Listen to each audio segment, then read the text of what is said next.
6 million Jews were killed in the Holocaust. The most effective ways of killing Jews was using gas chambers and through death marches. My mother was taken by the Nazis and put into 3 different concentration camps over a period of 3 years. But fortunately, she survived. Even though I never lived in it, the Holocaust lives in me. I grew up with this constant sense of caution, like the world isn't entirely safe. I push myself to succeed, to make life matter, because I know how much was lost before me. It's a weight I carry, but also a reminder of the resilience that runs through my family. I wasn't there, but it feels like the Holocaust is in my daily life. I carry the fear I can't fully explain. This is the generational effect. I can't say anything got me through it. I just survived. I survived because I didn't get sick. I survived. I'm Peter Gasper, born in Czechoslovakia in 1937, and I came to Australia in 1949. I have a wife, 2 children, 5 grandchildren here and in Israel. I'm now many years retired, working in education with a program called Courage to Care, as well as in the Holocaust Museum. And I had a very happy and privileged childhood, early childhood, until the Holocaust got in the way. We were initially in hiding for 3 years. We were hidden by Christian colleagues of my father's. We hid in their homes, in their cellars, in their attics, in the roof cavities, in their cupboards, wherever we could find another day, another night of safety. Towards the end, we very often hid amongst cattle sheds and horse stalls, in barns, haystacks. We were hiding in a hole dug out of the ground in the fields, way beyond the farmhouse. And in that hole we spent several days in total darkness before we crawled up. My parents made a decision that the conditions became unbearable, and we crawled out, and we actually walked to a police station in the next village and gave ourselves up. We just said we're Jews and we are here to be arrested. And it's from there that we were eventually sent to the concentration camps. My father was in a camp and we didn't know whether he was alive or not, so there was no communication. My mother was in the same camp as I was in, called Terezin, or Theresienstadt as the Germans called it. Terezin was unique amongst all the concentration camps in Europe in many respects. Firstly, it was built in 1870 by the emperor of that region for his army, for his regiment. It was a regimental town.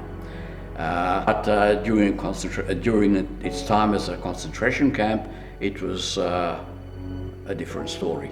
It contained 60,000 prisoners. Concentration of people was huge, and with malnutrition and no medical care and lice. I mean, everybody had lice, carried disease, and with those conditions, there was a lot of people died there. No bullets required. As far as I was concerned, I was never beaten. I was just neglected. With a bowl of soup and a crust of bread in the morning, and the same thing again at night. There's nothing to do other than to be bored.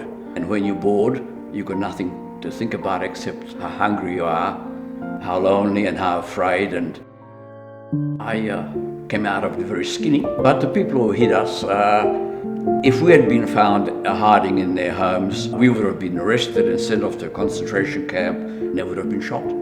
They did this in the full knowledge of the possible consequences, and we can't imagine what it must have been like for them to do. We were liberated in Terezin on the 8th of May 1945. We were lucky to have our home to move into, because many people who survived the Holocaust had no homes to go back into, had their homes burned at the time when they were arrested, so they knew they had no home to go back into. These people, many of them, didn't know where their family was, and consequently they scoured the notice boards in the camp for names of relatives, and if they didn't find them there, they went whichever way possible to the next camp and repeated the process. This went on for years. I know that my father, I know he was beaten. I know he was one of the many thousands that was involved in the death marches, which occurred at the end of the war as the Allied troops moved through Germany. The Nazis didn't leave the prisoners in the camps. I don't know what they had in mind, but they sent them on death marches to other camps. So my father walked through the winter of snow and ice, 256 kilometers in wooden clogs without socks. And they ate grass and drank snow and carved horse flesh from dead horses in a ditch. I don't think there is anything to forgive. I can't forgive on behalf of people who have died as a result, who were murdered. I don't think it's justified to hold current generations responsible for what their fathers and grandfathers and older did. And in regards to my children, I've always been open about it. In regards to, depending on their age, what I told them, but children in their late teens and an adult child in Israel, they all know my story. So as I tell my children and grandchildren, you too are alive because of the people that saved me.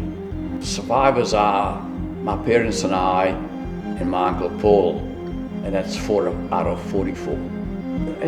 They lost a lot more, but not only just family and friends, but they lost their community, they lost their sense of a future.